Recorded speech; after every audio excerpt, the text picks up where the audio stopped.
ये वक्त भी गुजर जाएगा।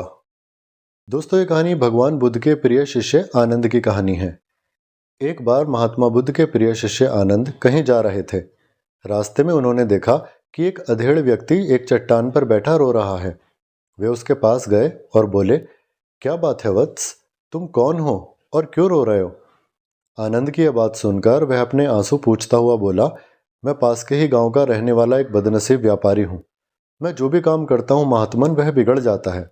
व्यापार के चक्कर में मैंने अपनी पत्नी के गहने गंवा दिए, अपने परिवार को भी खो दिया, यहाँ तक कि मेरा घर भी गिरवी पड़ा हुआ है।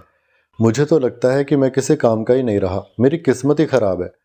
उसकी बात सुनकर आनंद बोले, तुमसे किसने कहा तुम्हारी किस्मत खराब है?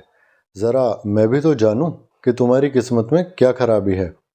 वह व्यक्ति बोला, पहले मैं खेती करता था, पर हर साल उसमें घाटा होता था। कभी सूखा पड़ जाता तो कभी ज़्यादा बारिश के कारण मेरी फसल बर्बाद हो जाती। इससे परेशान होकर मैंने व्यापार करने का निश्चय किया। मैंने पत्नी के गहने बेचकर अपना व्यापार शुरू किया, लेकिन मेरा व्यापार नहीं चला। शुरू शुरू में परिवार वालों ने भी मेरा साथ दिया, लेकिन जैसे जैसे मुझे नुकसान होने लगा, मेरे परिवार वाले भी मुझसे दूर होते गए। मैं ये सब उनके लिए ही तो कर रहा था, लेकिन अब वे लोग मुझे देखकर ऐसे नज़रें फेर लेते हैं जैसे कि मैंने सारा पैसा जुए या नशे में उड़ा दिया हो। अब वो ही मुझे मेरे परिवार की दुर्दशा का जिम्मेदार ठहराते हैं। उस व्यक्ति ने एक लंबी सांस ली और फिर बोला, मेरा एक मित्र भी है। उसने मेरे साथ ही अपना व्यापार शुरू किया था, उसका व्यापार अच्छा चल रहा है। वह जब भी मेरे घर आता है तो अपनी सफलताओं की कहानियां सुनाता है। उसकी बातें सुनकर मेरे घर वाले भी कहते हैं कि देख उसे और कुछ सीख। हमें तो लगता है कि तेरे बस का ही कुछ नहीं है। उन लोगों की बातें सुन सुनकर अब तो मुझे भी लगने लगा है कि शायद मेरे बस का ही कुछ नहीं है। अब तो मुझे अपना जीवन ही व्यर्थ लगने लगा है। मेरे मन में ख्याल आता है कि मैं अपना जीवन ही समाप्त कर लूँ। मैं यहाँ आया भी इसी इरादे से था, लेकिन हिम्मत नहीं कर पाया, इसलिए यहाँ एकांत में बैठा विलाप कर रहा था। आनंद बोले, ओह तो ये बात है। वैसे क्या इसके अलावा भी तुम कुछ कहना चाहते हो? उनकी बात सुनकर व्यक्ति बोला, एक और मेरा हर काम खराब हो जाता है, दूसरी ओर मेरा मित्र है जो हर समय मुझे नीचा दिखाने का प्रयत्न करता रहता है। मेरी समस्याओं में एक बड़ा कारण मेरा मित्र भी है। एक वक्त पर जब मेरे हालात और मेरा काम मेरे मित्र से अच्छे थे, तब मैंने उसका हर समय साथ दिया, उसकी मदद की।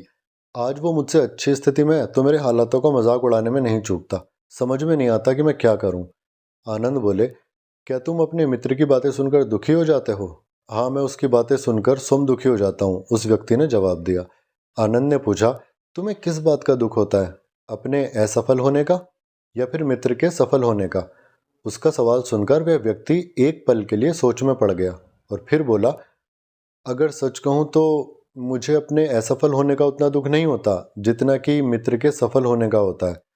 अर्थात यदि तुम्हारा मित्र असफल हो जाए तो तुम्हें खुशी होगी? आनंद ने प्रश्न किया। वह व्यक्ति बोला, हाँ मुझे खुशी होगी। इसका मतलब है कि तुम्हारी खुशी तुम्हारे मित्र पर निर्भर है। आनंद बोले, अगर वह चाहे तो तुम्हें खुश कर सकता है और अगर वह चाहे तो तुम्हें दुखी भी कर सकता है। तुम स्वयं से न तो खुश हो सकते हो न ही दुखी हो सकते हो।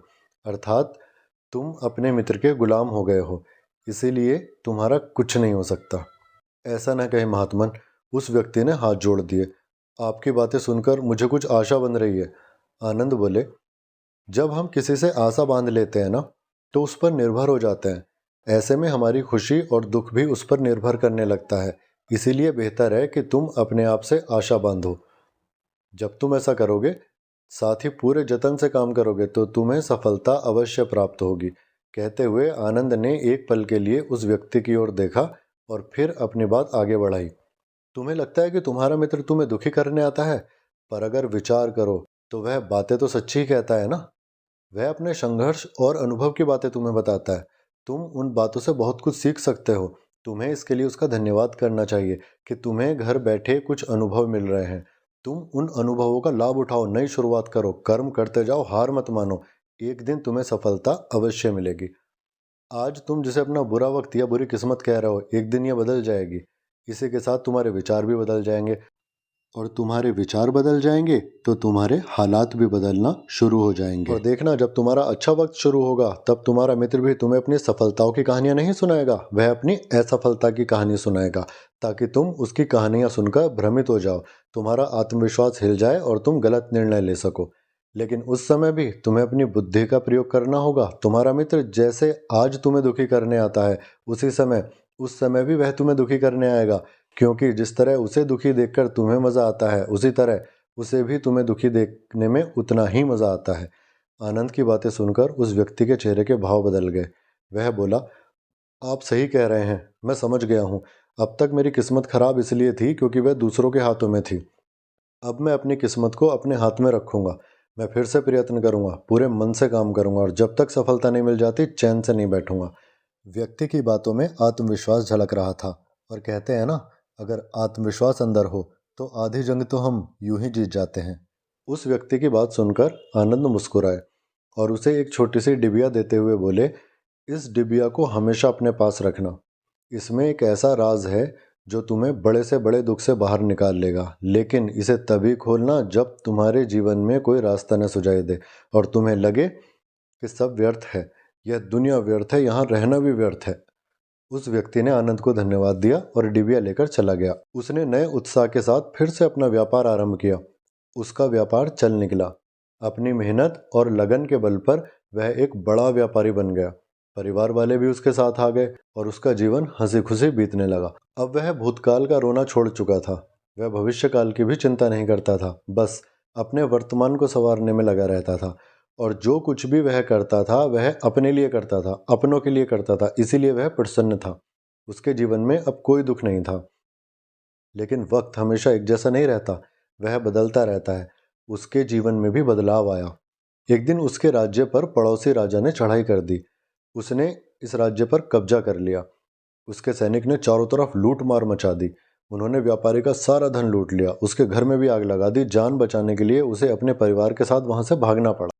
वह व्यक्ति अपने परिवार के साथ कई दिनों तक इधर उधर भटकता रहा। वह दाने दाने का मोहताज हो गया। उसका बच्चा भी बीमार हो गया और इलाज के अभाव में तड़पने लगा। यह देखकर उसका हृदय चित्कार उठा। वह कैसे अपने बच्चे का इलाज कराए? उसके पास तो खाने तक के लिए पैसे नहीं थे। ऐसे में उसे एक बार फिर निराशा ने घेर लिया।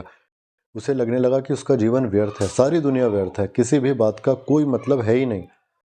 भले ही आप जीवन में कितना भी कुछ कर लो, कितनी भी सफलता हासिल कर लो, पर अंततः यह जीवन समाप्त ही होता है। तो फिर ऐसे में जीवित रहने का क्या फायदा? इससे तो अच्छा है कि वह अपना जीवन ही समाप्त कर ले। लेकिन तभी उसके दिमाग में आनंद की दी हुई एक डिबिया कौंध उठी। उसने उत्सुकता के साथ उसे खोला।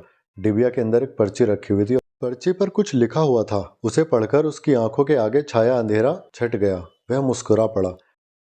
पर्ची पर लिखा हुआ था, यह समय भी बीत जाएगा। उसने डिबिया को अपनी मुट्ठी में भींच लिया और एक नई शुरुआत के लिए फिर से उठ खड़ा हुआ। दोस्तों, अगर आप भी ऐसी परिस्थिति से गुजर रहे हैं तो निराश मत हो। अपने अतीत पर शोक मत करें, नहीं भविष्य की चिंता करें। अपने वर्तमान को जिएं और उसे बेहतर बनाने के लिए सच्चे मन से प्रयत्न करें। यकीन जाने आपकी किस्मत भी जल्दी बदलने वाली है। वीडियो पसंद आई हो तो प्लीज़ लाइक और चैनल को सब्सक्राइब करना मत भूलिएगा। धन्यवाद दोस्तों।